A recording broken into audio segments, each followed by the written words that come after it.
Saya Dwi Ahmad Saktiawan. Nama saya Gede Chandra Kasama. Baik, dan saya Dewa Andika. Nama saya Dorcas Raja. Saya Joseph Januardo Tunabenani.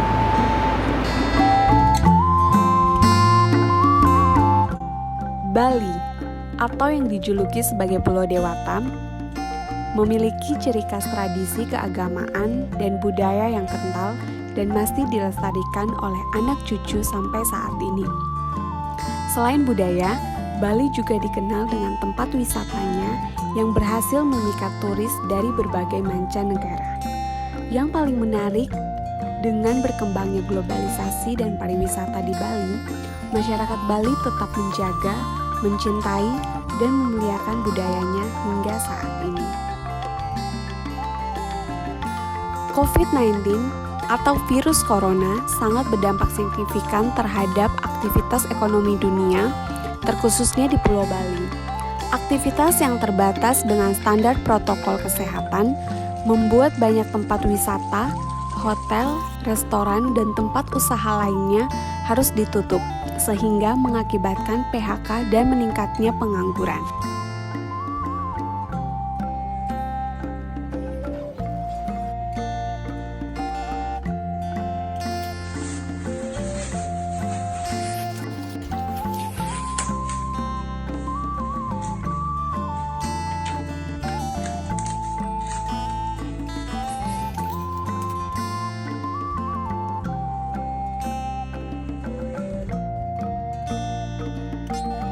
Perkenalkan, saya Adi, saya owner dari Beyond Bali Fast Food.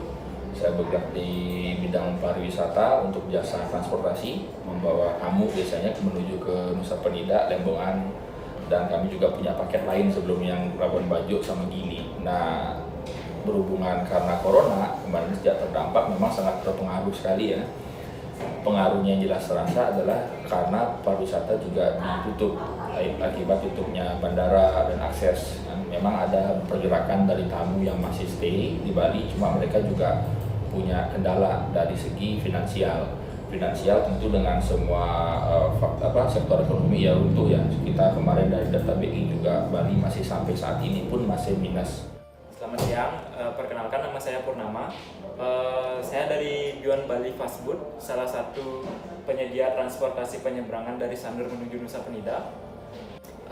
Dampak dari COVID-19 untuk finansial saya, terutama pada bulan Maret, di mana saya mulai dirumahkan, di mana saya sudah tidak bekerja lagi dan unpaid leave, yaitu saya dirumahkan tapi tidak dibayar. Untuk survive dari masa pandemi, jujur saya nggak ngelakuin kegiatan apa-apa, cuman saya dapat freelance saya ikut namanya tuh freelancer.com, di mana saya punya sedikit skill di bidang desain.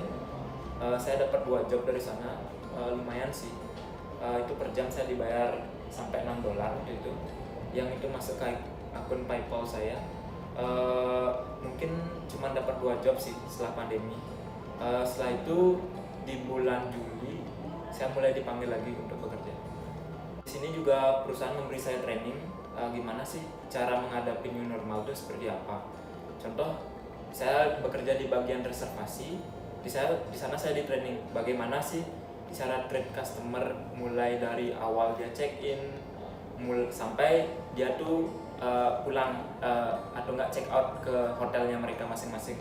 Di sana mulai dari penerapan protokol kesehatan, di mana setiap customer yang datang diwajibkan memakai masker, diwajibkan mencuci tangan sebelum check in ke loket, dan ada pengecekan suhu tubuh dari staff-staff kita yang lain. Nama Ketut Yahya Winarta, saya Kepala Seksi Promosi Dinas Pariwisata Provinsi Bali. Kalau kita lihat dampak dari pariwisata memang sangat parah sekali, karena kunjungan wisatawan yang sebelumnya ada 6.300.000 per tahun, ada sekitar 15.000 orang per hari. sekarang nol, tidak ada kunjungan wisatawan. Jadi dampaknya itu wisatawan tidak ada, jadi efek multiplier efeknya adalah akomodasi menjadi tidak beroperasi, destinasi wisata tidak buka, restoran-restoran tidak buka, jadi yang ditimbulkan adalah banyak orang yang tidak punya pekerjaan, bukan berarti PHK, meskipun ada yang PHK tapi tidak bekerja, dalam artian mereka dirumahkan oleh perusahaannya. Mungkin ada yang memberi gaji setengah, ada yang memberi gaji secara harian. Jadi mereka ada yang masih kerja tapi kerjanya itu mungkin seminggu 2 kali, ada yang sebulan 15 hari. Jadi mereka kebanyakan dirumahkan, jadi income mereka jadi sangat berkurang. Itu dampaknya, dampak ekonomi sangat parah sekali. Kemudian solusi yang sedang kita kerjakan sekarang, karena kita merasa kalau sudah pariwisata ini kena wabah, berarti image kita sangat menjadi rusak. Jadi yang kita siapkan sekarang adalah mumpung kita lagi kondisi kita tidak terlalu parah sekali. Pertama, pemerintah lagi keras-kerasnya bekerja keras untuk penanganan COVID ini. Jadi sekarang disiapkan 21 rumah sakit untuk dijadikan rujukan penanganan COVID untuk kita.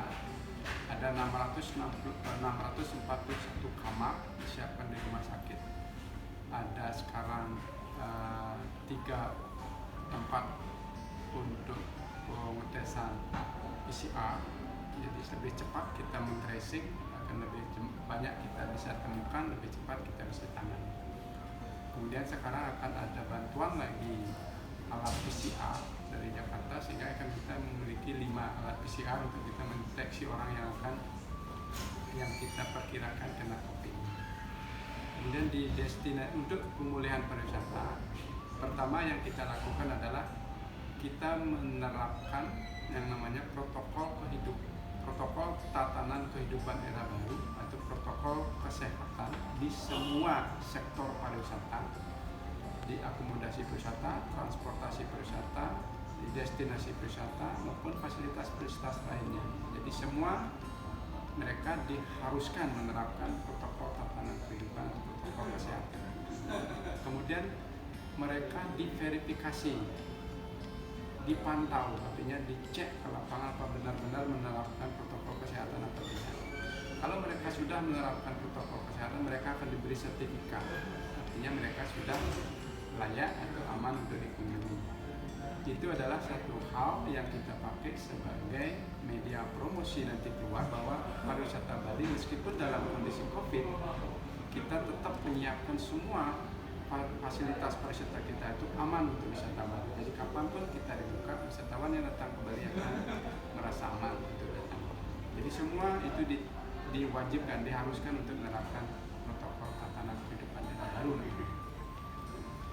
Kemudian sekarang dalam tahap pemulihan ini, setelah semua nanti terverifikasi, hotel semua verifikasi, kita akan menyelenggarakan beberapa kegiatan yang nanti minimal akan bisa sedikit memulihkan ekonomi.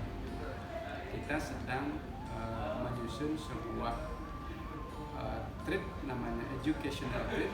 Nanti kita akan undang mahasiswa, jadi nanti bisa ikut. Nanti kita akan mengundang mahasiswa di seluruh Bali yang ada di 600 universitas, itu kita akan undang. Mungkin, tapi ada kriterianya. Kriteria pertama yang kita pakai adalah mereka adalah aktif di media sosial. Minimal mereka memiliki 2000 follower di salah satu media sosial yang dia punya. Jadi mereka itu kita jadikan influencer yang akan bisa mempromosikan Bali ke dunia luar. Jadi syarat minimal itu adalah 2000 follower. Tapi nanti akan di ranking, yang lebih besar dia akan dapat. Jadi mereka akan kita ajak keliling Bali, itu akan dibiayai oleh pemerintah pusat. Jadi mereka dibiayai,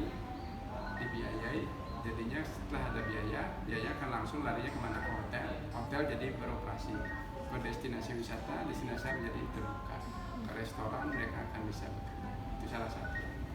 Kedua, kita akan menyelenggarakan beberapa event-event yang punyanya pusat, misalnya meeting-meeting yang dikerjakan oleh kementerian di pusat sudah diarahkan oleh Presiden Indonesia untuk datang ke Bali.